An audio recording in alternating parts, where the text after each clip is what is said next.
Thank you for the opportunity to contribute to this debate on Russian frozen and immobilized assets. As you may well know, the restrictive measures on these assets are a key element of the sanctions adopted by the EU in close cooperation with Western partners against Russia. Let me first clarify upfront that Russian assets are subject to different restrictive measures, depending on whether they are public or private assets, and on their ultimate owner.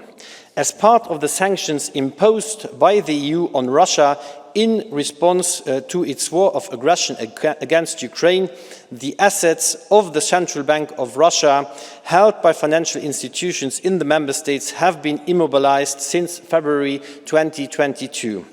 The immobilized sovereign assets held in the EU are worth 210 billion euros and represent the largest share of such immobilized assets worldwide. This is the most relevant and seizable part of the Russian assets under EU sanctions for the purposes of today's debate. In May 2024, EU member states have agreed to set aside the extraordinary profits of Russian immobilized assets and to use them for the benefit of Ukraine. The assets and reserves of the Central Bank of Russia should remain immobilized until Russia pays for the damage it has caused to Ukraine. The position has been repeatedly affirmed by the G7 countries and the European Union. The prohibition of transactions on these assets generates an extraordinary cash accumulation on the balance sheets of central security depositories. EU central securities depositories prudently manage the cash balances and thereby earn an interest income. These extraordinary and unexpected profits could reach about 3 billion euros per year after tax, of course, subject to the prevailing level of interest rates. These interest revenues and profits do not constitute sovereign assets and do not have to be made available to the Central Bank of Russia under applicable rules, even after immobilization ends. The decision to reallocate the interest, revenues and profits to support Ukraine is made within the windfall contribution framework, which was adopted in 2024, following thorough discussions in the Ad hoc Council Working Party established for that same purpose.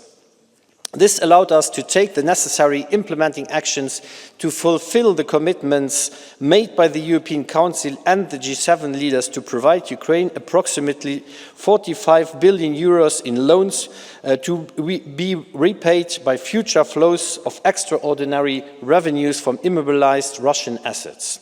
This money will be used to support Ukraine's urgent budgetary, military and reconstruction needs.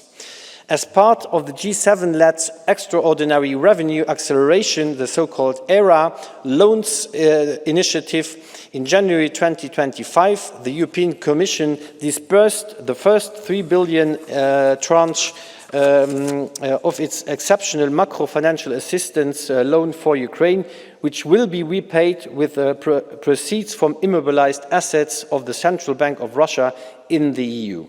Additional disbursements will follow throughout this year, bringing total support to some 18 billion euros. The Commission warmly thanks the European Parliament for its swift action to approve this MFA loan. This underscores the unwavering commitment of the EU and its G7 partners to support Ukraine in its fight for its freedom, recovery and reconstruction. There have been calls in the past to proceed towards the confiscation of these immobilized assets. This is being discussed with member states and with our international partners currently. The Commission remains open to discuss any legally and financially sound options to continue pressuring Russia to stop its war of aggression. At this stage, the Commission's priority is to operationalize the G7 ERA loans and to make available funding to Ukraine. Thank you.